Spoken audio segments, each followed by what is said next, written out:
There is a bunch of confusion in the Magic the Gathering community surrounding Modern Horizons 2. Specifically, the baffling array of products and different art and style treatments have led a number of Magic players to literally not know which product they need to purchase in order to acquire the cards that they wish to own. Magic. I am a wizard! History. I'm an old wizard! The Magic Historian. My bones hurt. Greetings, owners of fine luxury cardboard rectangles. My friends, welcome to the weekend. I hope you are having a great day. We are here today to talk about the absolute craziness that is the breakdown of Modern Horizons 2 boosters. But before we do that, I want to give you a little teaser about something I am super excited about. And that would be my own Magic Historian custom Magic the Gathering card sleeves. Aren't they lovely? We'll talk more about those at the end of the video. First, let us wend through the insane maze that is the Modern Horizons 2 pack breakdown. Now, I want to give a shout out to Partador, who is the Reddit user who created this chart to simplify things. And even with this simplified chart, it's very easy to get confused about what's going on. This is the sort of bafflement we never had to deal with back in the day, because for the majority of Magic's history, there was literally just draft boosters. If you were going to buy boosters, draft boosters were your only option. So boom, you grab them and you're good to go. The only thing you had to decide really was, what set do I want to buy? Well, now we live in the era of multi-booster plus, where we have 3 main booster types and then all these different side products that show up as well. So the 3 main types of boosters are, you got your draft boosters, and these are the booster packs that we've known all along through Magic's history. You've got your set boosters, and the set boosters are meant to be a non-draft style, hopefully more engaging pack opening experience. And then you've got collector boosters, and collector boosters are your fat daddy full of goodness crammed with foils and all the other flashy stuff, right? So those are the 3 variations of booster packs that we're going to be dealing with. Now, they break down into a massive list of different styles and treatments. So, in the non-foil variations, we have regular cards, borderless cards, sketch cards, retro cards, extended cards, list cards, and art cards. When it comes to traditional foils, we have regular, borderless, sketch, retro, extended, Modern Horizons 1 retro reprints, stamped art foil cards, and buy a box promos. Those are all in traditional foil. And then there's the etched foil category, which has basic lands, it has regular, and then it doesn't actually have borderless or sketch according to the chart. It does exist for retro, not for extended, and it does exist for Modern Horizon 1 retro reprints. Okay, so there's 4 different types of etched foils if it wasn't clear to you. Etched foils only come as basic lands, regular ones, retro, and retro reprints. Okay, so those are all of the different types that we're dealing with. And as you can see, the green and red of the chart over here tells you what shows up in each individual style of booster. So you can't get anything across all 3 of the boosters with the exception of the buy a box promo. But unless they've changed the way the buy a box promo is acquired, you don't actually get that in the booster box. You get that by buying it from a local game store. So to me, that one, like, be aware, that's not in the boosters, right? That's not going to be in the booster box.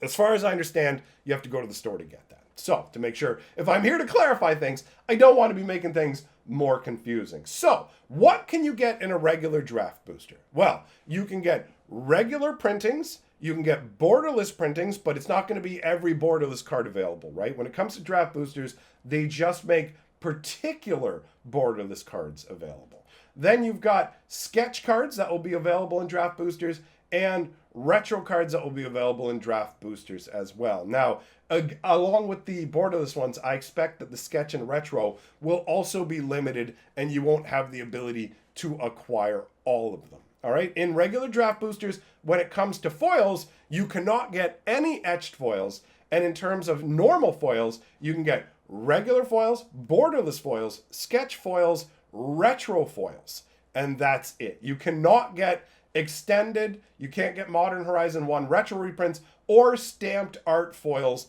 in draft boosters. I mean, you can't get any art cards in draft boosters anyway, so, you know, that's how it works. And then when it comes to etch foils, literally nothing. Etch foils are limited specifically to the collector's booster.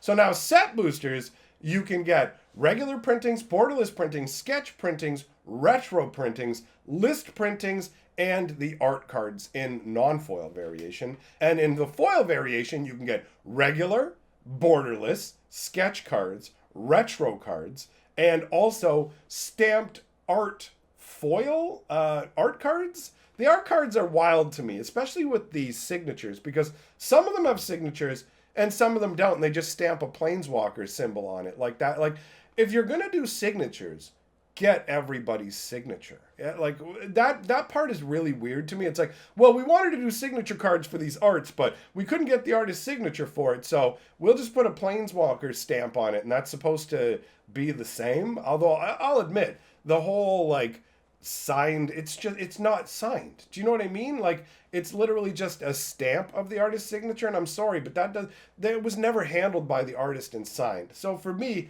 that's not a big draw, but I won't go on and on about that. Now, the collector's booster. Let's go through the breakdown of what you can and can't get in there. So, with the collector's booster, you cannot get regular non-foil cards. It's not possible. You can get borderless, you can get sketch, you can get extended, but you can't get non-foil retro printings. So retro printings are the old bordered cards, all right? Like basically where it's you got a new card, but they gave it an old border. Now, this is one of the biggest mistakes that they've made with this product, and honestly, this is part of what's causing confusion for people. People have actually asked specifically to Wizards on Twitter. They're like, wait a minute, are you telling me that I can't get retro printings in the collector booster that aren't foil?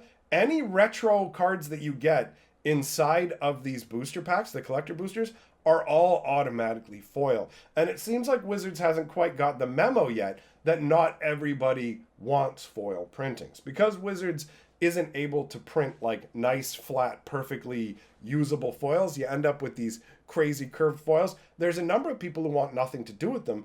And for the longest time, if you were playing with foil cards and your deck wasn't entirely foil, those foils could be considered marked cards. So there's definitely a contingent of customers that does not want foil, and they're willing to spend a bunch of money. So making it so they can't get what they want in a collector's booster is an unwise move from a sales perspective.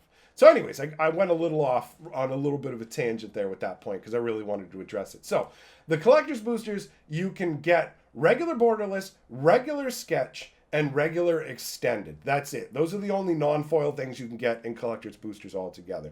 Collector's boosters are loaded down with foils. So in the terms of foils you can get, normal style foils, you can get regular printed rares in foil, you can get borderless foils, sketch foils, retro foils, extended border foils, Modern Horizon 1 retro reprint foils. And it's interesting to note that the Modern Horizon 1 retro reprints are literally only available in foil. If you take a look at the two lines that say Modern Horizons 1 retro reprint for traditional foil and etch foil, you'll notice that they don't exist in any other form, right? They're only in the foil categories and only in collector's boosters. So you've got a scenario where if you wanted Modern Horizon 1 retro reprint non-foils, you literally can't get them. And that's a missed opportunity for Wizards, because if they had made them both foil and non-foil, then the foil ones would be essentially rarer and they would be worth more on the secondary market, which would make them,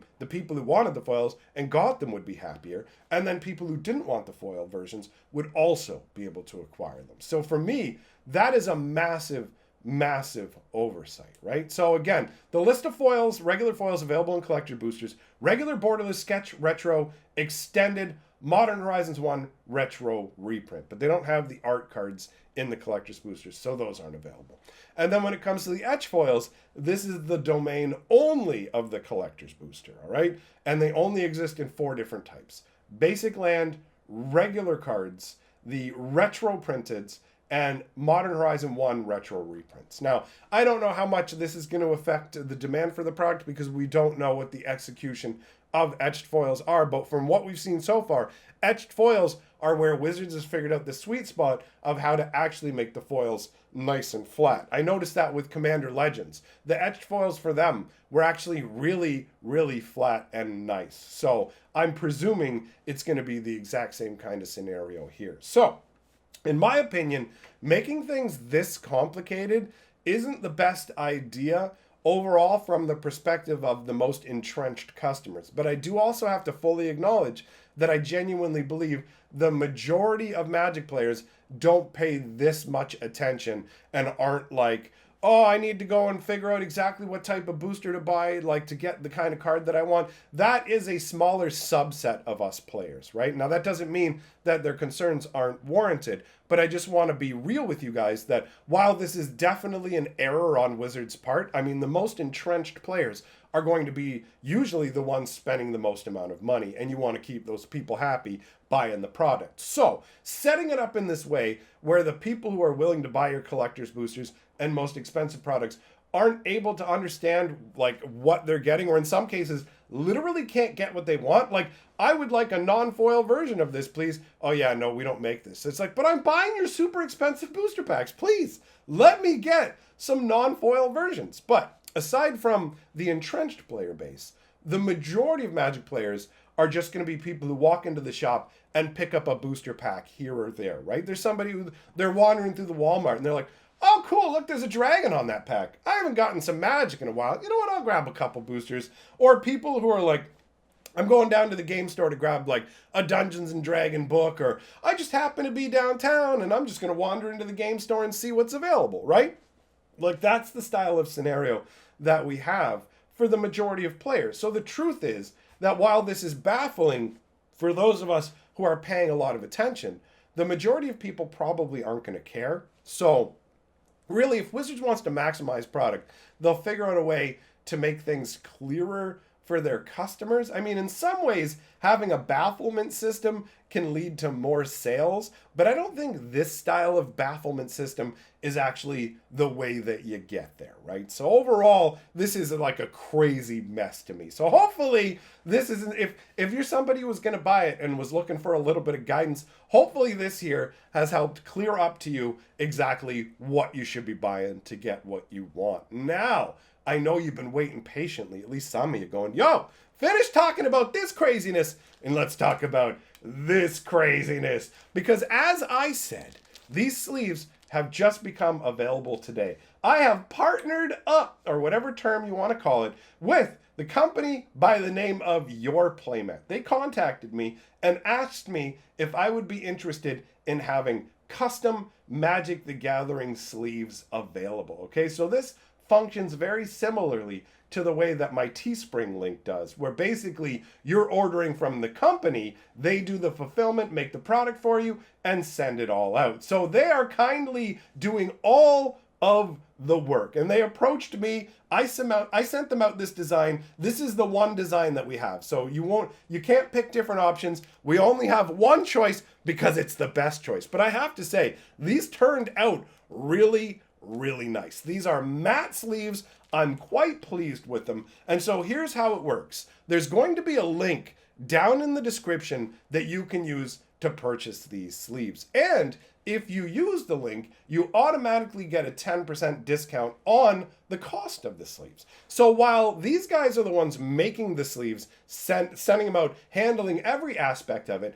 I also do get a portion of the proceeds from this. So if you purchase the sleeves, you are supporting the channel on top of having awesome, amazing sleeves. I'll be real, man. These things are so cool that even if I wasn't getting a cut out of it, I'd be super stoked about their existence. Like, look at this, man. They sent me these out for review. Before I agreed that we would actually go through with it, I was sent these out to basically give my stamp of approval. And I do approve of these. The one thing I want to mention, though, because a lot of people aren't going to be aware of this, when it comes to making custom sleeves, there is a high cost involved. So these are going to be considerably more expensive than the regular sleeves. Let's say, for example, you go down to your game store and you just pick up a pack of sleeves off the shelf. Well, those are produced by companies that make insane amounts of sleeves. You know what? They're making millions and millions of sleeves. But these are custom made to order. So as a result, the price tag is premium. I just want to make you aware of that so you're not surprised when you take a look. Full disclosure. But I'm very pleased